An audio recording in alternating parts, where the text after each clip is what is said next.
May 21st, 2017. Fun fact of the day. The item palette of crates actually drops cases instead of crates.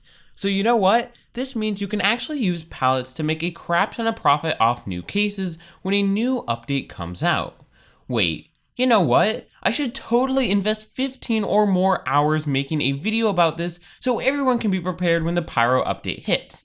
Alright, perfect. 2,000 years later. October 16th, 2017.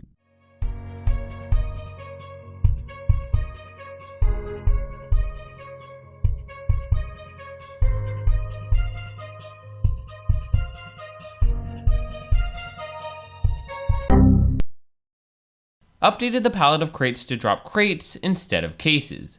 GG, Valve. GG. Anyway, greetings everyone, Ben here from TheVirtualEconomist and welcome to a new video. Now, as I'm sure all you guys are aware, both the Jungle Inferno and Scream Fortress updates dropped roughly a month ago. We got brand new maps, taunts, contracts, weapons, and just an absolute crap ton of awesome content to play for the weeks and months to come. However, you know who hasn't been taking advantage of all this brand new content?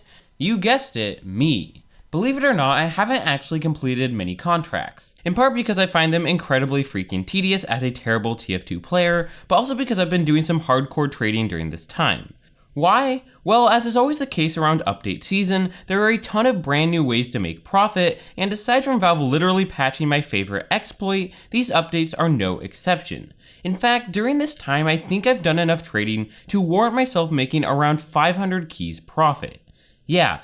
Not too shabby, right? Now, before I can explain exactly how I was able to make just this much profit, I first need to talk about a few economical changes that came with the Jungle Inferno and Scream Fortress updates, specifically in regards to how unboxing works. This is because these unboxing changes were fundamentally the reason why I was able to make as much profit as I did, and it doesn't really make much sense for me to talk about my recent trading experiences without you guys knowing how it was possible in the first place. Alright, so without further ado, let's get right on into the first part of the video, where I'll talk about the insane new changes to unboxing. Now, let's start things off with some trivia. What came in late August, had the word TF2 in it, and was a blog post? Yeah, the TF2 blog post detailing upcoming case changes.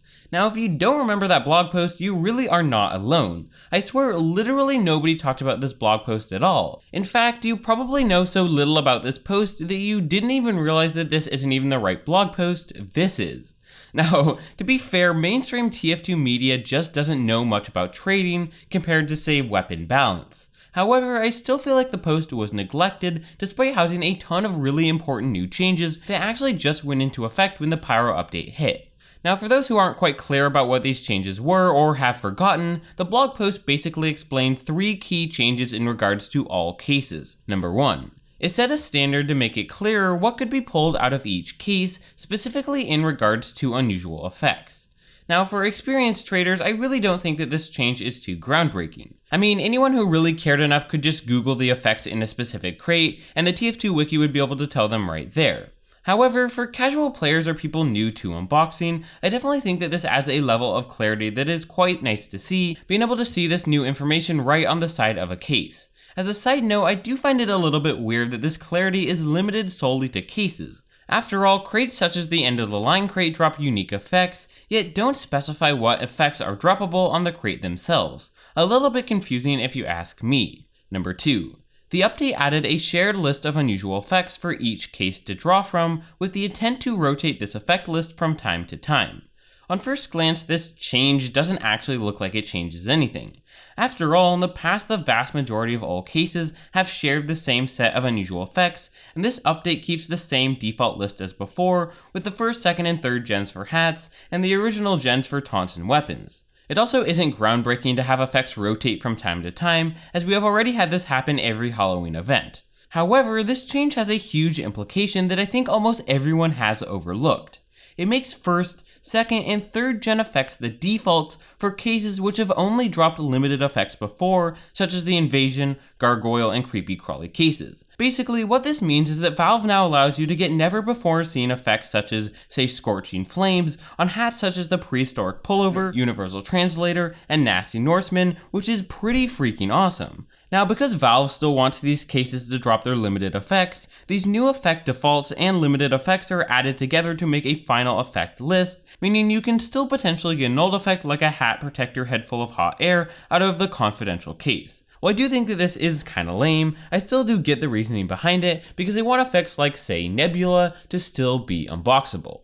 And finally, number 3. The update added the chance to get bonus drops out of any case. Now, in my opinion, this is a truly great idea, since you will certainly take mad L's on your unboxings unless you uncrate an unusual. Adding useful items such as paints, tour of duty tickets, and backpack expanders only really helps make unboxing feel a little bit less bad.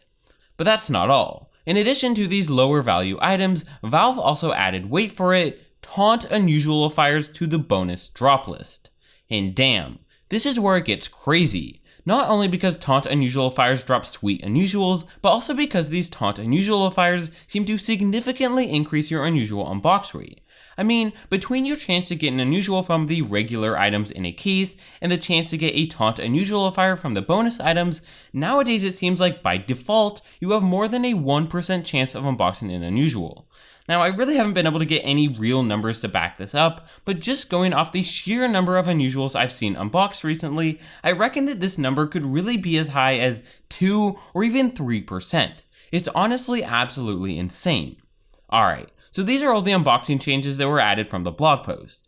At this point, there is just one more thing I need to talk about: how the Halloween update factored into all of this. Now, on the surface, the Scream Fortress update looked like it would have absolutely zero impact on the economy. I mean, we got no new cosmetics and no new unusual effects for the first time in the history of TF2. And I mean, for an update that had gotten shafted in the past, it certainly didn't seem like it was treated any better this year. That was until out of the blue, Valve salvaged most of my disappointment with 2 subsequent patches to the game. In these updates, they implemented their quote-unquote new unusual effect rotation system, rotating the shared list of unusual effects for hats and taunts to pull from previous year's Halloween effects. Now, this is where everything gets pretty darn insane. Why? Well, let's take a look at the hat effects first. Because basically every effect on the hat list was an effect that has been very, very expensive in the past, including effects like Bonzo, Cloudy Moon, Arcana, and Spellbound. This essentially meant that any unusual hat unbox you got during the event would be incredibly expensive and desirable due to the effects' sheer rarity. In addition, because the vast majority of all hats obtainable out of these new cases had not actually had these unusual effects on them before, and because there are around 20 effects you could pull from, the chance to get any specific effect on any hat was so low that almost any unbox you could pull would be a 1-of-1 hat. In almost every way, this was amazing. It would give unboxers the chance of getting rare, desirable, and expensive hats without crashing the market. You could also strategize about what cases to unbox so you could increase your odds of pulling something expensive by unboxing cases with, say, mercenary grade all-class hats, which was pretty cool. Honestly, the only small complaint I have here is that for some reason the hat effects didn't actually include Halloween 2015 and 2016 effects. To me, this was quite a shame, seeing as it would be the perfect time to allow 2015 effects such as, say, Death by Disco to be obtainable outside of the creepy crawly case. Next, let's take a look at the taunt effects. Now, let me just say that this effect rotation created one of the most interesting unboxing dynamics that I'd seen so far. There were only 6 effects you could get from unusualifiers during the event, 4 of them being the relatively cool but inexpensive 2016 effects, with the other 2 being, wait for it, the incredibly freaking rare 2014 effects, Ghastly Ghost and Haunted Phantasm.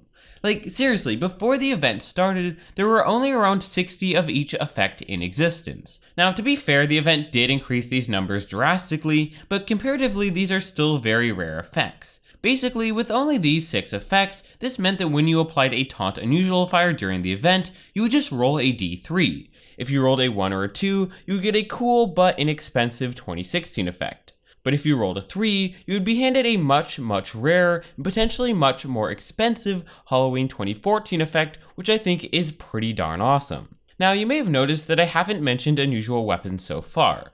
This is because they, number 1, did not have a Halloween effect rotation, and number 2, are incredibly hard to value and trade. But to be fair, that's really just a topic for another video. Alright, well there we go. That's everything that you need to know about how these 2 updates rocked the unboxing world. Now let's get to my experiences about how I was able to make so much profit off these new changes. Flashback to around 3 weeks ago. Now, as you might expect, at this point I sat down and thought about all the potential ways to make profit. Naturally, you might think that after everything that I just talked about, I would go out of my way and start unboxing like crazy. However, I don't like gambling. Whether you like to admit it or not, unboxing is gambling, and there is always the chance, no matter the increased odds, that you can invest hundreds and hundreds of dollars not to get a single unusual. Thus, I wanted to take advantage of the unboxing changes without actually being the one unboxing. Turned out one of the best solutions was to do exactly one thing. To buy an absolute crap ton of taunt unusualifiers right off the Steam community market.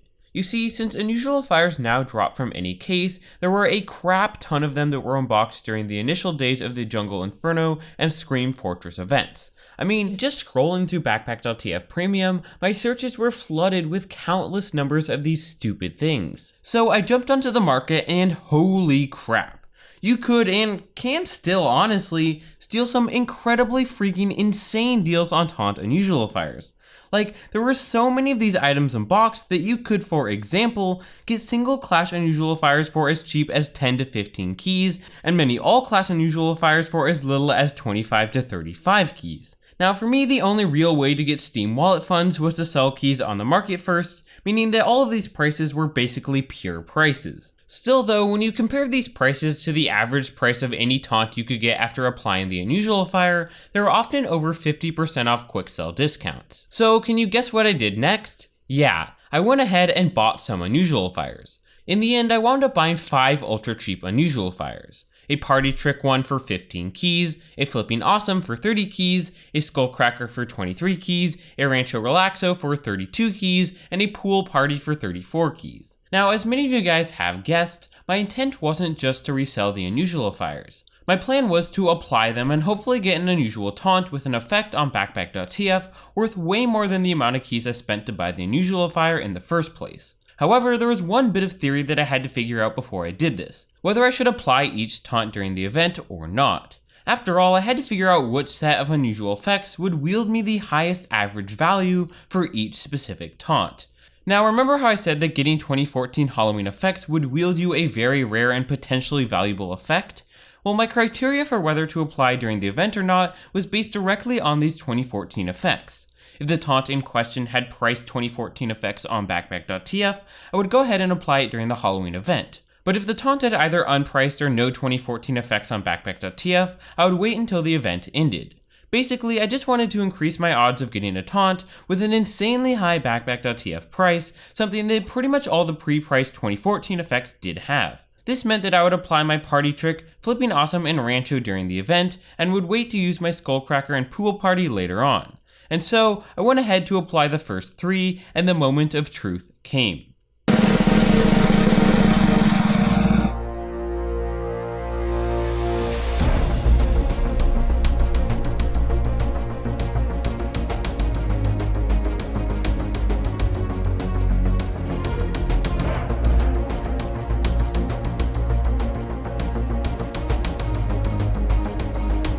So yeah, damn. Somehow, through a combination of luck and skillful setup, I managed to pull the most expensive 2014 effect out of both the Flipping Awesome and the Party Trick unusualifiers with prices of 300 and 200 keys respectively. You had no idea how happy I was to pull these, as these were exactly the best case scenario for both. For my third taunt, the Rancho Relaxo, I did wind up getting Spectral Swirl, which was priced at a pretty average 50 keys. Still though, after the first 2, I really couldn't be mad at all. At this point, I just had to wait for the event to end to apply the last 2. And guess what? This didn't even occur in Valve time. 2 days later.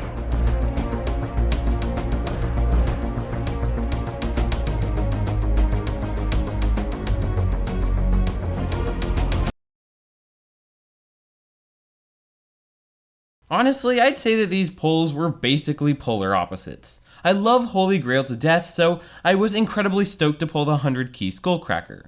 The pool party, however, gave me by far the worst possible effect. Not only was it the worst unusual taunt effect, but it was also unpriced, meaning that I knew it would be absolute hell to sell and that it would probably only make a slim profit from it.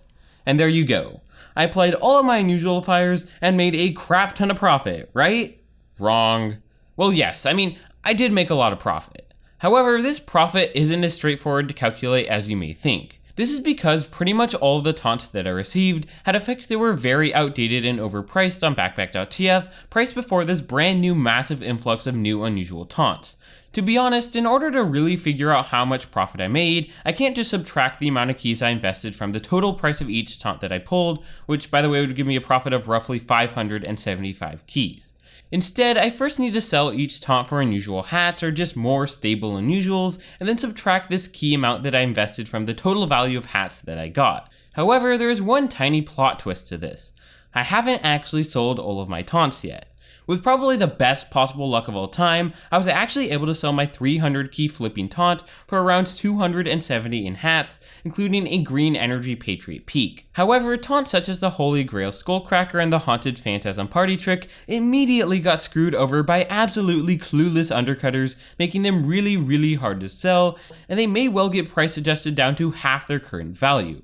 While I'd be the first to admit that there really is no way I can lose significant profit on any of these unusuals, it's still pretty likely that I'll wind up getting way less in unusual hats for the rest of my taunts than I originally expected. Still though, if I take a conservative, and I mean very conservative estimate of all the new taunts and other profit I made in other ways during the updates, I still honestly don't think that saying I made 400 to even 500 keys profit would be unreasonable at all. Anyway, until next time guys, thanks for watching.